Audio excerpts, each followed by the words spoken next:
దేవుని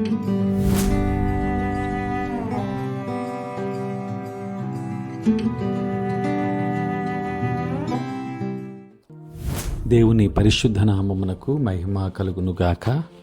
క్రీస్తునందు ప్రియ దేవుని బిడలారా, ప్రభువైన యేసు క్రీస్తు పరిశుద్ధ నామములో మీ అందరికీ ఈ ఉదయకాల శుభములు తెలియచేయచ్చు ఉన్నాను.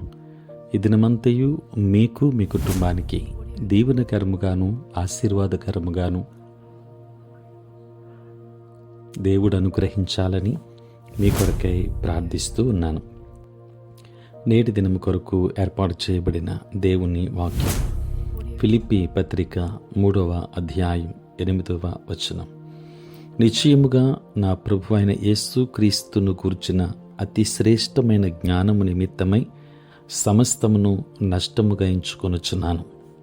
ప్రియులారా, నేటి దినము కొరకు ఏర్పాటు చేయబడిన ధ్యానాంశం నీకు ఎవరు తెలుసు. ప్రియులారా, 2019 ప్రారంభంలో చార్లీ వాండర్ మీర్ 84 సంవత్సరాల వయస్సులో అతడు మరణించాడు. అనేక దశాబ్దాలుగా అతను వేవేల మందికి జాతీయ రేడియో ప్రసార చిల్డ్రన్ బైబిల్ అవర్ వ్యూహకర్తగా వ్యవహరించారు. అంకుల్ చార్లీగా అనేక మందికి సుపరిచితుడు. అంకుల్ చార్లీ నిత్యత్వంలోనికి వెళ్ళడానికి ముందు రోజు అతను ఒక మంచి స్నేహితుడితో, మీకు ఏది తెలుసు అనేది కాదు, మీకు ఎవరు తెలుసు. అవును, నేను యేసు క్రీస్తును గురించి మాట్లాడుతున్నాను అని చెప్పాడు. ప్రియులారా, అతను తన జీవితం ముగింపునకు వచ్చినప్పటికీ అంకుల్ చార్లీ యేసు గురించి, ప్రజలు ఆయనను తమ రక్షకునిగా స్వీకరించాల్సిన అవసరతను గూర్చి మాట్లాడకుండా ఉండలేకపోయాడు. దేవుని బిడ్డలారా, అపోస్తలుడైన పౌలు యేసును గురించి తెలుసుకోవడం తన అతి ముఖ్యమైన కార్యముగా భావించాడు. అయినను ఏవేవి నాకు లాభకరములై ఉండెనో వాటిని క్రీస్తు నిమిత్తము నష్టముగా ఎంచుకొంటిని. నిశ్చయముగా నా ప్రభువైన యేసు క్రీస్తును గూర్చిన అతి శ్రేష్టమైన జ్ఞానము నిమిత్తమై సమస్తమును నష్టముగా ఎంచుకొనుచున్నాను, క్రీస్తును సంపాదించుకొని.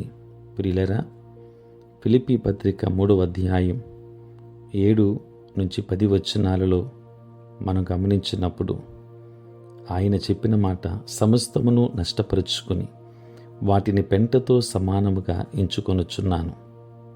అయితే మనం యేసును ఎలా తెలుసుకుంటాం?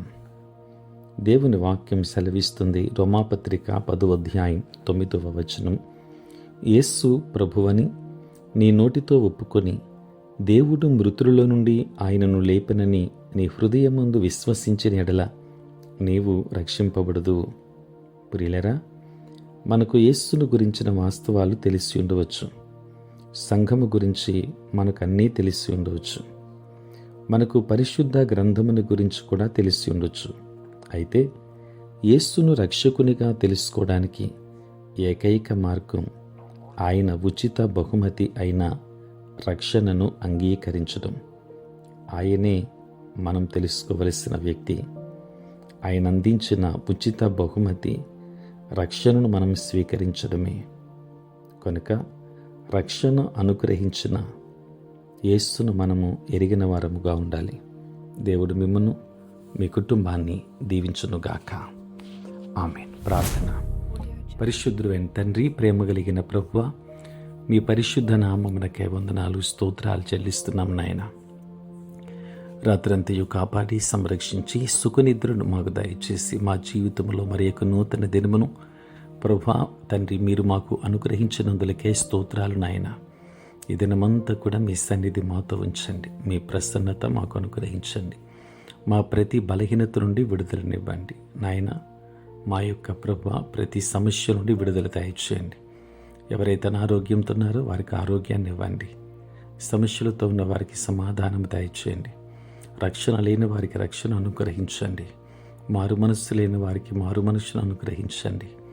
రక్షణ అనుగ్రహించిన మిమ్మును ఎరుగుయుండువారుగా ప్రతి ఒక్కరి హృదయాన్ని ఆయత్తపరచండి. ఉద్యోగస్తులు, వ్యాపారస్తులు, కష్టపడి పని చేసుకుంటున్న బిడ్డలందరినీ దీవించండి. చదువుకుంటున్న బిడ్డలకు మీరు తోడుగా ఉండి మీ జ్ఞానము చేత వారు నింపండి. ప్రయాణం చేస్తున్న బిడ్డలకు మీ సహాయం అనుగ్రహించండి. పుట్టినరోజు, పెండి రోజు జరుపుకొనుచున్న బిడ్డలని దీవించి నూతన ఆశీర్వాదములు మెండుగా వారికి అనుగ్రహించుమని దినదీవెనలతో నింపండి. నీ సేవ పరిచర్య చేయుచున్న ప్రతి సేవకుని కూడా మీరు ఆశీర్వదించుమని యేసయ్య నామములో ప్రార్థించి వేడుకొనుచున్నాం తండ్రి. ఆమేన్. తండ్రి, కుమార, పరిశుద్ధాత్మ త్రియేక దేవుని దీవెన సదా మీకును మీ కుటుంబానికి తోడై ఉండునుగాక. ఆమేన్.